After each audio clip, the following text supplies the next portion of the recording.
Carlotta the cow and the moon mission. Carlotta एक गाय थी जिसकी आंखों में तारे थे इस चमुच। जबकि बाकी झुंड हरे घास का सबसे अच्छा पैच खोजने या जई की कीमत के बारे में शिकायत करने में व्यस्त था, कार्लोटा आकाश की ओर देखती थी और घोषणा करती थी, एक दिन मैं चांद पर जाऊंगी। दूसरे उसकी तरफ पलक झपकाते हैं। पनीर का चांद? सबसे बूढ़ी और कम कल्पनाशील गाय गर्ट्रूड ने पूछा। हां, कार्लोटा ने गर्व से कहा, मैं अंतरिक्ष में जाने वाली पहली गाय बनूंगी।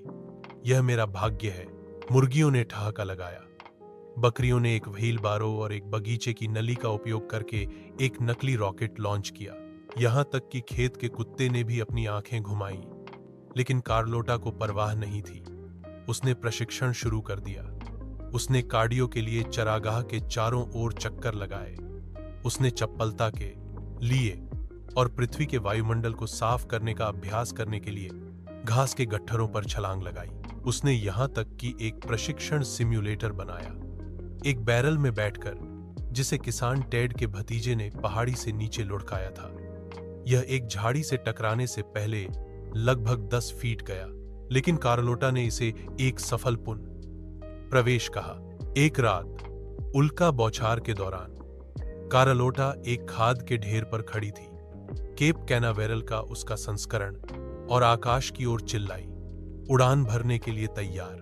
कुछ नहीं हुआ, सिवाय इसके कि खाद का ढेर थोड़ा ढह गया और वह पानी की नाद में फिसल गई। अविचलित, उसने विजयी ढंग से स्प्लैश डाउन हासिल कहा। उसकी दृढ़ता की बात फैल गई।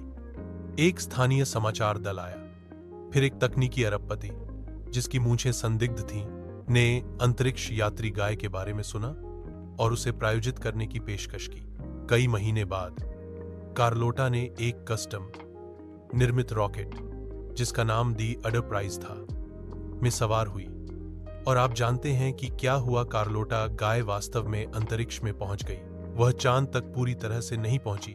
किसी ने नाश्ता पैक करना भूल गया, लेकिन उसने पृथ्वी की 2 बार परिक्रमा की, डैशबोर्ड पर एक खुर का निशान छोड़ा और जमा हुआ अल्फाल्फा खाया। वह एक हीरो के रूप में लौटी, जिसका स्वागत ट्रैक्टरों की परेड, सुअरों को लहराते हुए और एक बैनर द्वारा किया गया था, जिसमें लिखा था, अनंत मुंह और उससे आगे। कार्लोटा अब युवा बछड़ों को प्रेरक बातें देती है। उसका संदेश, बड़े सपने देखो, भले ही तुम धब्बों से ढके हो और लोग कहें कि तुम गोबर से भरे हो।